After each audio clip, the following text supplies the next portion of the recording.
BNS 69-এর উপরে আমি একটা ভিডিও করেছিলাম এবং সেখানে বলেছিলাম যদি একটা ছেলে একটা মেয়েকে বিয়ের প্রমিস করে শারীরিক সম্পর্ক করে এবং শারীরিক সম্পর্ক করার পর যদি সেই ছেলেটা সেই মেয়েটাকে বিয়ে না করে তাহলে সেই মেয়েটা ছেলেটার উপরে কেস করতে পারে।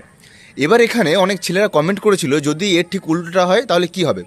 যদি একটা মেয়ে একটা ছেলেকে বিয়ের প্রমিস করে মানে বিয়ে করার প্রমিস করে এবং তার সাথে শারীরিক সম্পর্ক করে যদি সেই ছেলেটাকে বিয়ে না করে তাহলে সেই মেয়েটার কি হবে।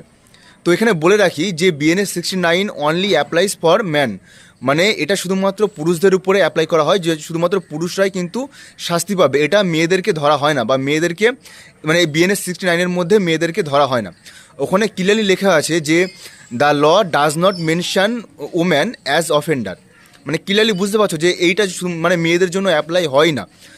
এবার একটা মেয়ে যতই তোমার সাথে ফলস প্রমিস করুক না কেন সে কিন্তু সাজা পাবে না, সাজা পাবে শুধুমাত্র ছেলেটা যদি ফলস প্রমিস করে শারীরিক সম্পর্ক করে। হয়তো অনেকে বলতে পারে যে ল শুধুমাত্র মেয়েদের জন্য, হ্যাঁ মেয়েদের জন্য হতে পারে, কারণ এইভাবেই হয়তো বানানো হয়েছে নিয়মটা।